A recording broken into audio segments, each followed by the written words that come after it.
Welcome to the Dreamboat.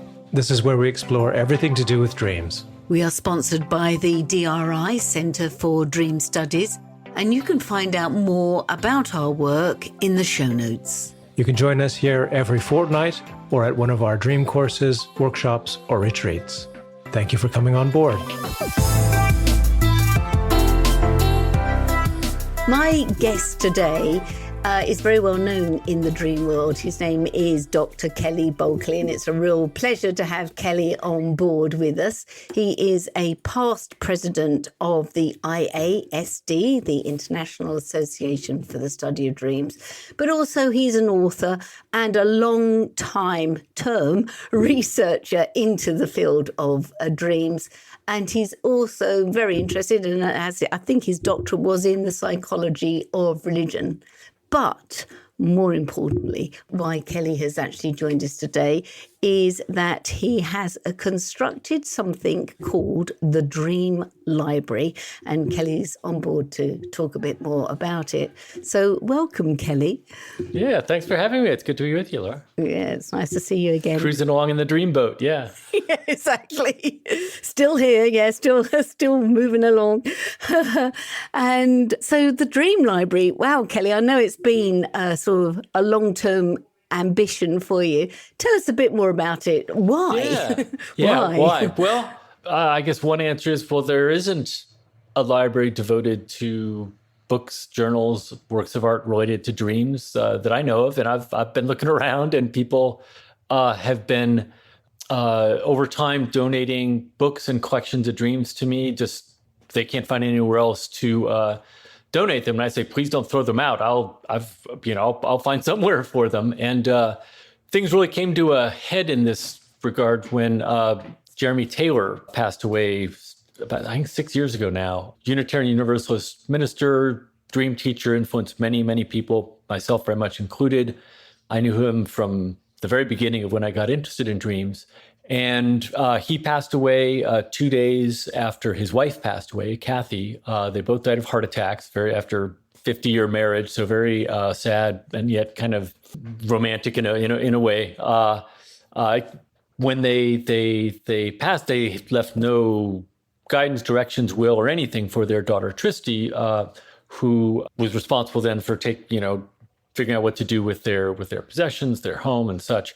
And she put out sort of a general request, anybody help with different aspects of this? And I offered to help with his books and journals, knowing how important those were to him and how historically important those materials could be for the dream research field now and going forward. And I'd known Tristy. She and I had known each other since she was a kid. I mean, I've known Jeremy for a long time, and we worked out an arrangement, and she's been here. She visited the library in progress about a month ago, and was very happy to see it. And that's a wonderful thing. So when I offered and we worked out an arrangement for me to take stewardship, let's say, of Jeremy's books and journals, I hadn't seen them. I didn't know what I was saying yes to. So when I got to the house with a moving van and 4 guys, there were a lot of books. And the guys at first were like, oh, this is cool. No furniture, no couches, just books. We just box up books. And suddenly they're like, oh my God, there are a lot of books. So when all was said and done, 320 boxes of books that weighed 7.5 tons as the moving truck rolled its way up from the Bay Area to where I live in Oregon. Those boxes have been in storage while I've been building this structure. And since then, other people have donated, like I said, collections of journals and books, various agreements of how to preserve them, maintain confidentiality, but also allow access for potential research in the future. I realized my own study is now there's a lot of stuff. So we're lucky. All this is kind of luck and synchronicity and hopefully getting to the final goal here. But where I live in the state of Oregon on the U.S. West Coast, we're about an hour outside of the city of Portland, Oregon, and it's a forest area, the foothills of Mount Hood. And so a lot of our neighbors are there's timber companies that own land around here, Christmas tree farmers, a lot of stuff. We have a nice patch of land that's zoned for timber, but we're kind of preserving it and treating it as a kind of a wildlife habitat space, and while also doing some things to derive some, and there are things you have to do to take care of. If you just let things go in the current realm, that doesn't work either. We're in the Anthropocene, so we have to be active in various ways on the land, but it's always saying it's a nice forested setting for a building that we've been working on now for a couple of years, and they tell me it'll be done in soon, but as the permanent or at least long-term space for these books and journals and works of art that people have trusted me with taking care of over time. So wow, yeah. Kelly, what a project and what a vision as well. I have seen photos of it. It does look a bit like the Little House on the Prairie type of. So it's a timber frame, sort of log cabin type of vibe. And inside, I thought it looked like a scene out of Harry Potter with all the wood inside. Yeah. The Slytherin common room was an early inspiration for the decor. Yes. It's a very, I mean, in that sense, the materials it's local wood. Everybody building it they're like literally neighbors or people who live within a couple miles of here in the town of Estacada. It has a very organic feel. It's a long and winding road, but where it's landing, I'm feeling good that team working on it, they're brilliant, and I think they feel good about it. I mean, I think they're ready to be done too. I don't think anybody's lingering here. But it's just there's finished, there's some detail work that they really want to complete. So I want to give them the time and space to do that. So even though I'm like, arr. And did you design it? Who actually designed the sort of architecture and the layout and everything? There's long and winding road. Like I said, I spoke with an architect at one point about a certain approach, which we have ended up going in a very different approach that I more or less laid it out in coordination with the builders, the contractor, the wood guy, the metal guy, interior designer person. Yeah, again, it's it's taken shape. I had a certain couple things I really wanted, and they're kind of filling in the blank spaces, and I think it's going to be great. How do you see it being used? How going forward? What type of people would come along? How would you facilitate that? Yeah, well, so we already had one little gathering about a month ago. It was usable enough to have a gathering after the IASD conference about a month ago, which was in Ashland, Oregon, the other end of the state, but several people came here after the conference, and we showed the winning entries in the the third annual animated Dream Animation Film Festival, sponsored by the Elsewhere Dream Journaling app. And so we had 20, 25 people in the library. There's a screen and a projector set up that worked just as I hoped. It's a sign of bigger, better things to come. That was a gathering of people who are interested in dreams to view films, to speakers and panels, workshops of various kinds. I mean, again, we live in it's a forested property. We have some gardens and orchards and such where we're cultivating some plants and herbs and such that have sleep and dream related influencing properties. So we'll probably do some workshops related to that at some point. Yeah, next year, probably the first big thing we'll do that we're already kind of in motion is a gathering probably end of June next year. ASD conference is going to be earlier next year. It's going to be in May. So about a month after that, a Dreams and Arts gathering. That'll probably be the first big public gathering. Yeah, Elisa Minyakova and the Dream Mapping Project, that'll be a kind of curated and developed by her. And there's all sorts of fun, I mean, I can't get too, I start getting superstitious. If I start planning too far ahead, but it's not done yet. I want it to be done. I want to get my get some books in there. I want to just sit there for a little bit, and then ideas will take their course. But these are the first things. I imagine gatherings of various kinds. I imagine residencies, perhaps. A friend who's a dream researcher and a poet, and Bernard Welt. I don't know if you know Bernard, but he'd be a good candidate for a residency and helping me think through what residencies might look like. So various things. Well, to be able to go somewhere that has everybody's dreams around you, just to sort of sleep in that and see what comes up is research in its own right. It feels quite fascinating. Yeah. At that level, it's almost like, I think of it in a way as like, almost like a piece of performance art. Like, there is a building that is devoted to dreams and books about dreams. And, that exists. And if we live in wildfire country, that's the thing about living among the big trees is that, this is a bad year for Oregon already, and we got a couple more months to go. So the building is as fire safe as anything can be. The contractor says any kind of emergency, run into the library and stay there. That's going to be the safest. It is built. It is the most solidly built structure I've ever seen. It is very, so just the fact that it exists at all, to me, is part of the point. That it's like a kind of like, hey, dreams matter, and people who care about dreams, who love dreams, who explore their dreams, to give us a sense like, there is a community. You're not alone. We are, and we have an ongoing tradition, and we're growing. So It's true, actually. It is true. Just watching the growth of this particular podcast, people, who've never really thought much about their dreams and are now asking themselves big questions.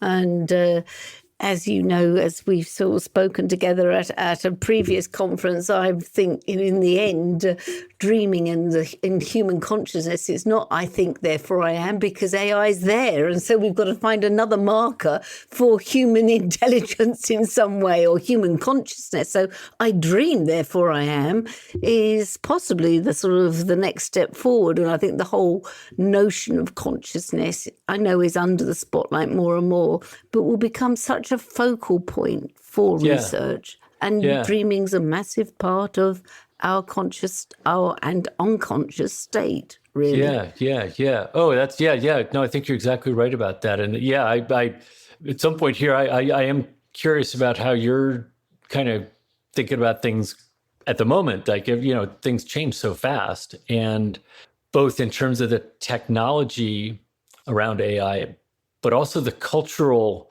interactions, let's say, or responses or pushback in many ways to AI. Like, it's this fascinating times. And I think you're right. Thinking about dreams is right in the middle there.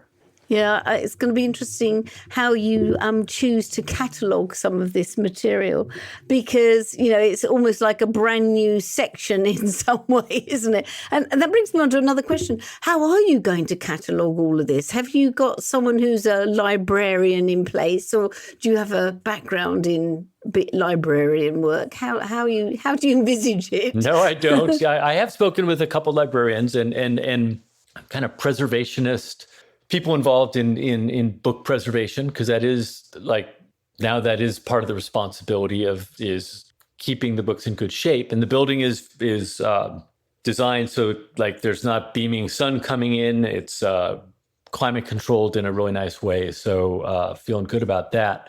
No, this is going to kind of put me to the test, because by books, there's obviously the dream section, and then everything else kind of radiates out around that, and it's kind of my system, and that's not gonna that can't be. So I have to figure something out. I feel like I have to just be in the space. I just have to be in there and let the shelves tell me where the books go. Like, in a weird way, that's kind of what I'm waiting for. It sits with the Harry Potter vibe, doesn't it? So just sit in there and let the magic happen. Well, that's the building's.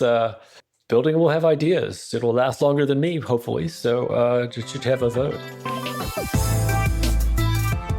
The Dreamboat is a project of the DRI Center for Dream Studies.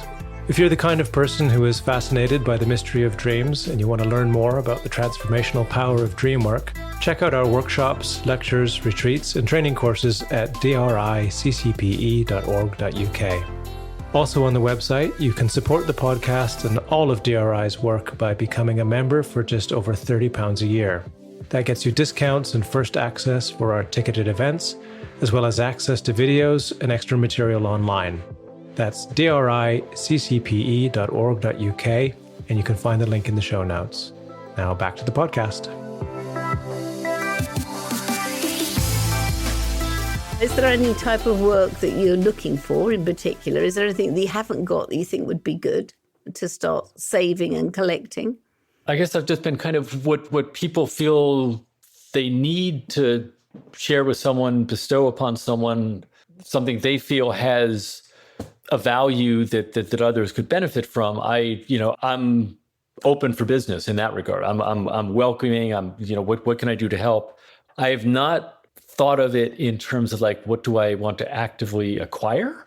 Or and maybe I should, maybe I should think more. I suppose there are, my wife was reading a biography of the 19th century American writer Mark Twain. And turns out there's a bunch of dream references in the thing. And turns out like he kept track of his dreams. So yeah, would it be cool to have Mark Twain's dream journal or something, some artifact, that relates to a particular figure and their dreams? Yeah, sure. I guess this is maybe how I'm thinking of it at the moment anyway. Less as a museum and more because it will, at least for me, like in the first instance, it'll be a working library. It's like I'll be working there, other people I'll be inviting to do active research. So the books will be meant to be used. They won't be, there'll be some very old ones that probably will be behind glass cases, but not many. It'll be it'll be kind of, a lot of used books. It'll just be a really fancy used bookstore at that level. As you're talking, I'm just thinking of all the fun possibilities. It's almost like an exhibition space where you could have a theme, couldn't you? Sort of every quarter, say like Mark Twain theme and what other people come up with around that. Be really, just as a straight art exhibition space, it could be quite interesting. Yep, all that. And I am, I'm open to suggestions. So after the show, you should, send me some notes on that. Because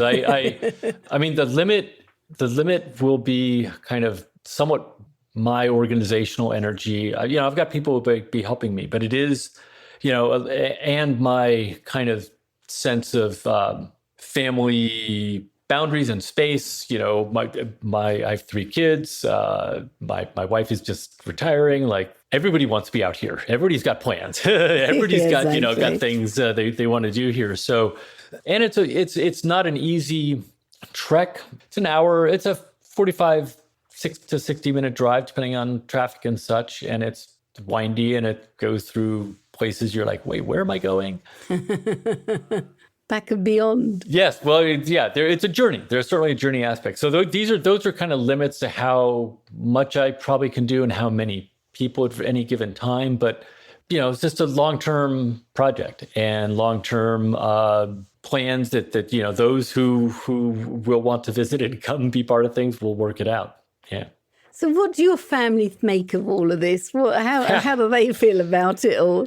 Yeah, well, I think they're thrilled at the idea that like all the stacks of books that I have jammed everywhere in every possible free space in our collective home is finally going to have someplace else to go. So that's good. Yeah, I think they're definitely excited, and they like when I had the gathering for the film festival, it was a fun mix of dream research people, some local neighbors, my family.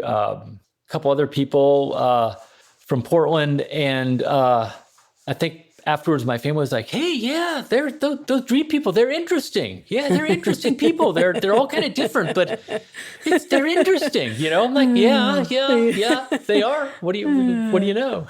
So, yeah, I think they don't want me to like have a 3-day Woodstock festival here, tempting as that might be, but. But yeah, I think it's just kind of scale and timing and all that. But no, they're as excited as I am. Yeah. And what's your favourite bit about it all that you've done? Which bit do you like most of all? That's perhaps surprised you. Yeah. Well, there's just so many fun little features. I think it's hard not to just be enchanted by there's a spiral staircase that goes from the second floor up to a kind of lookout tower. And that's really spectacular. So I don't think anybody's going to walk away not being like, wow, that was very cool. I guess even at the beginning, I just like watching people react to it. Everyone looks at different things. They touch things a little differently. I mean, it's still a construction site, so you got to watch out. There's saws and crap all over, but it already has a kind of an impact, and kind of a enchanting, delighting kind of impact, which is nice. And that's kind of that's the hope in terms of like, now you're in the right frame of mind to like, let's talk about something, let's read something, let's discuss something, let's get into something. Now that we're out of the the outer world, which is delightful, but a special space for this. So yeah. Well, the photos I've seen, it does look very tactile because it is all wood in the main inside. What type of wood have you used out of interest? It's I'm pretty sure, I always forget because we went back all around. I think it's alder. I think it's which is a local wood, and it was like wood prices go up and down, and we're using a lot of wood. So that's for the bookcases and the kind of the paneling and such. The beams, the big chunker posts, I'm pretty sure those are Douglas fir, and those are just some of the biggest wood beams I've ever seen, and they're fantastic. It's just such a I think of the building in a way as kind of a fractal, that there's this forest around it, and then this building of wood, and then inside it's all this paper, so it's this kind of nested doll of this particular material that grows here, lives here, has been here way longer than we have, and hopefully after we are gone too. So yeah. Kelly, it's an amazing vision. It really is. I've obviously seen some of the posts that you've put up on Instagram of photographs that you've taken since the construction started.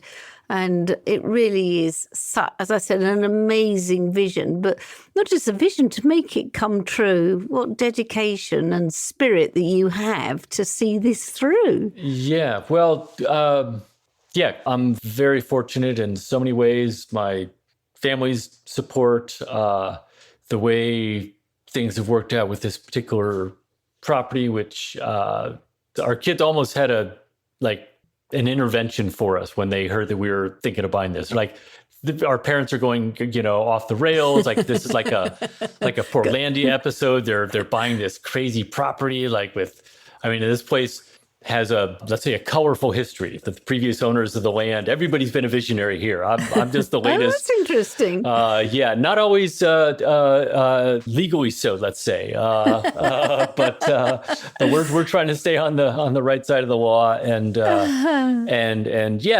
sort of be part of what is happening here, and cultivate it, nurture it, grow with it. I don't know. That sounds kind of abstract, but it's very hard to describe the land here without actually being here. So that's the thing. The building is glorious and fantastic, nice big fire safe perimeter around it. But the woods are part of the charm as well, part of the just being here. And there will, for sure. And not right away, because I definitely want to feel my way into this. But there's various parts of the land. There are a couple big creeks with salmon runs going up and down them through the course of the year. There are a couple campsites where we've camped. My brother and his family have camped over the years, and I'd love to do some dream incubation practices, gatherings. I think it'd be just a tremendous space. The challenge is it's wild country, and so there really are there are critters down there that humans have to watch out for. And so to do it safely, to to be down in that space, which is their space. And I'm speaking here of coyotes and foxes, which aren't such a big deal for humans, but they're black bears, which you don't want to run into a black bear. They don't around with them. They don't.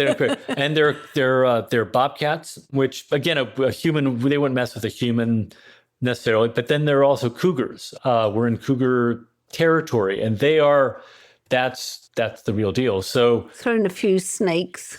yeah, and there aren't any. They're snakes, but they're not. There are no poisonous snakes that I know of, anyway. But just so generally, finding a way to do this safely. To bring other people down there comfortably. I mean, I feel like I know what I'm doing, and my kids do, and my brother, and like there's a nice. But actually, my brother, when he was down there, last time he was down there a couple of years ago, they brought one of their dogs, which is a bad idea because the dog can smell the big cats around, and then the dog starts whimpering, and the big cats say, cool, a whimpering dog, that's just what I'm looking for. And my brother he's like across the creek could hear the big cat like kind of upset it couldn't get at the dog. So but that at a certain level, like if we are respectful and create a space that doesn't disrupt other things, other beings, other creatures doing their thing down there, then there's plenty of room, plenty of food, plenty of space for everybody. Make for interesting dreams.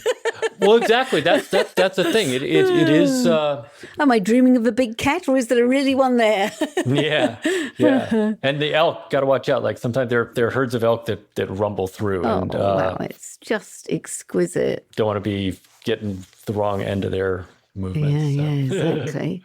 Kelly, it sounds beautiful. And are you going to have a website for the Dream Library?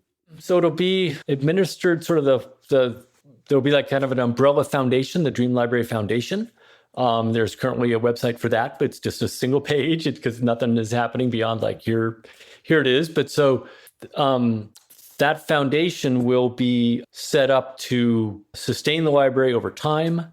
Again, I'm trying to think of this beyond my 70 or whatever I get, and enable it to endure and creating the financial wherewithal to make that possible. So the Dream Library Foundation will be the kind of overarching framework for it. But I'll, like I said, more to come. I'm trying to adjust my expectations. It's just it's going to be done when it's done. It's very close. My worrying about it doesn't seem to have any effect on the builders. They're hustling as hard as they can. So. That's nice. Well, we'll put some links to the work and to the foundation, obviously, in the show notes, and we'll keep tabs on it all so we can touch base with you and find out how it's all going. And that's thank you, Kelly, and good luck with the final plans. And we'll all look forward to seeing more, I'm sure. Fun to chat with you about it. And fingers crossed, away we go. So thank you for joining us for this week's episode. Don't forget to like us and leave comments on your favourite podcast platform. As I'm sure you know, that's the way we build an audience for the Dreamboat podcast and also to spread news about dreaming. And as we said, there are many ways you can share your dreams at the DRI, the Dream Research Institute. Yes, we have courses, events, and workshops, and we want to hear from you. So check out the show notes for links, or find us on Instagram and on our Facebook page and on our website at driccpe.org.uk. And if you want to explore your dreams further, or you would like to support us, you can join the DRI as a member for just £30 a year. As a member, you will get discounts for all of our events and short courses. You'll get our newsletter with latest dream research news, and we'll also be adding other special member benefits during the year. Of course, members' dreams will always be given preference for reading on the podcast Dream of the Week slot. So go to the link on the show notes and become a DRI member today. Keep dreaming and keep sharing your dreams.